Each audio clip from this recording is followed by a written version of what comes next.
Friends अभी रामायण नितेश तिवारी की रामायण अभी उसका टीज़र आया और उसको देख कर के लोगों के बीच में मिक्स रिस्पॉन्स है उसके वीएफएक्स को लेकर के और किस तरह की फ़िल्म का ओवरऑल लुक आ रहा है। तो अभी तो टाइम है फ़िल्म के रिलीज़ होने में दिवाली तक का। तो जहाँ तक वीएफएक्स की बात है तो उस पे काम करके उसको ठीक कर सकते हैं। बट एक और इश्यू इससे कनेक्टेड है जो कि अभी आया है। नमित मल्होत्रा जो कि फ़िल्म के प्रोड्यूसर हैं, उन्होंने बोला कि ये फ़िल्म एक ग्लोबल ऑडियंस के लिए बनी है और अगर ग्लोबल ऑडियंस, इंटरनेशनल ऑडियंस इस फ़िल्म को अप्रिशिएट नहीं करती, तो मेरे लिए वो एक चूक होगी, मेरे लिए एक हार की समान होगी।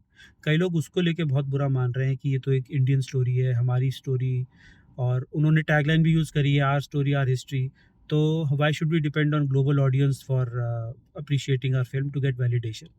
देखिए बात वैलिडेशन की नहीं है, बात सिंपल इकोनॉमिक्स की है।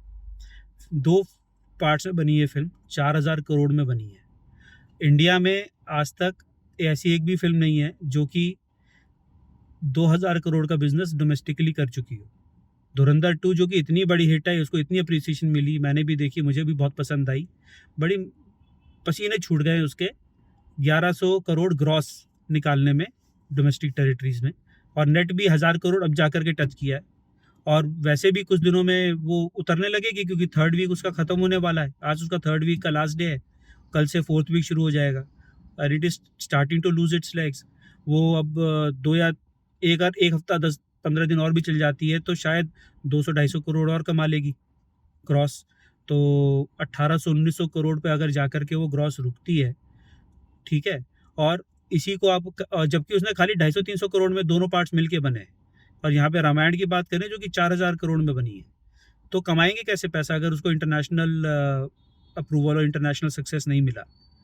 और इसका कारण भी यही है कि अगर आप सिनेमा स्क्रीन्स देखें तो इंडिया में है ही कितनी सिनेमा स्क्रीन्स? अगर आप चाइना और यूएसए से कंपेयर करें, तो यूएसए में पर 10 लाख लोगों पे 100 स्क्रीन्स हैं। चाइना में वही नंबर पर 10 लाख लोगों पे 60 है। इंडिया में 10 लाख लोगों पे 7 से 8 या 9 स्क्रीन्स पड़ती हैं पर।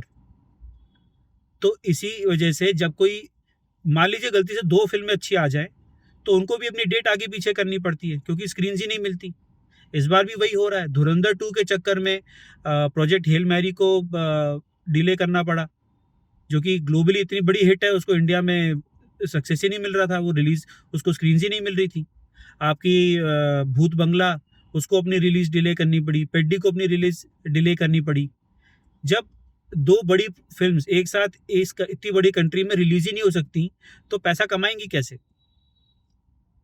छोटे-छोटे शहरों में कितने शहर ऐसे हैं जहाँ पे 1 स्क्रीन, 2 स्क्रीन है या शायद स्क्रीन्स तक नहीं है। नॉर्थ इंडिया में कई ऐसे शहर हैं छोटे-छोटे जहाँ पे 1 स्क्रीन तक नहीं है। पिक्चर रिलीज़ होती है तो उनको दूसरे शहर जाना पड़ता है देखने के लिए, अगर जाते भी हैं तो भी। व्यूवरशिप है ही नहीं इसके स्क्रीन्स में। और ये हुआ भी इसलिए है कि अगर हम देखें तो स्मॉल स्क्रीन में जब करण जौहर और आदित्य चोपड़ा वाले टाइप के सिनेमा जब सक्सेसफुल हो गए, तो उनकी ऑडियंस मल्टीप्लेक्स ऑडियंस हो गई। तो कई सारे small screen, single screen cinemas बंद होने लगे और सारे मल्टीप्लेक्सेस में कन्वर्ट होने लगे। जबकि मल्टीप्लेक्सेस की ऑडियंस बल्क नहीं लेकर आती है, क्योंकि छोटे शहरों में बहुत ज़्यादा मल्टीप्लेक्सेस नहीं हुआ करते थे। और वो इस तरह का सिनेमा था जो कि एनआरआई फ़ोकस था, एनआरआईज़ के लिए बना हुआ था। इंडिया की भी elite audience, upper middle class, city living urban audience ही उसको अप्रिशिएट करती थी। गाँव और देहात के लोग उसको अप्रिशिएट नहीं करते थे, जो एक टाइम पे इंडियन सिनेमा का बल्क ऑडियंस बनता था, नॉर्थ इंडियन सिनेमा का एटलीस्ट। तो उस तरह की ऑडियंस को इग्नोर किया तो धीरे-धीरे उस एरिया के सारे स्क्रीन्स वाइप आउट होते चले गए। अब धीरे-धीरे दोबारा बनने लगे हैं, दोबारा बन रही हैं स्क्रीन्स, बट वो भी अभी बहुत स्लो है। ग्रोथ नंबर्स बहुत स्लो है बिकॉज़ एक तो सरकार की पॉलिसी ऐसी है। लग्ज़री टैक्स, एंटरटेनमेंट टैक्स इतना लगा होता है इन टिकट्स पे कि इन पे पर टिकट रेवेन्यू बहुत कम है सिनेमा हॉल्स के लिए। इसीलिए खाने-पीने का सामान इतना महँगा होता है। ₹1000 का पॉपकॉर्न का डब्बा आता है, एक मीडियम साइज़ का। ये सब इसीलिए है क्योंकि खाली टिकट से कमाई नहीं हो पाती है सिनेमा हॉल्स में। और जब ये हालत है तो स्मॉल स्क्रीन्स कैसे खुलेंगी स्मॉल सेंटर्स में? तो जब तक ये पॉलिसी चेंज नहीं होती है, जब तक अभी मान लीजिए हमारे पास अराउंड 10,000 स्क्रीन्स हैं, जब तक ये नंबर 40-50 हज़ार नहीं जाता है, तब तक कोई फ़िल्म स्टैंड अलोन ऐसी नहीं बन सकती जो कि सिर्फ़ इंडियन ऑडियंस के लिए बनी हो और हज़ारों करोड़ कमा के ले जाए।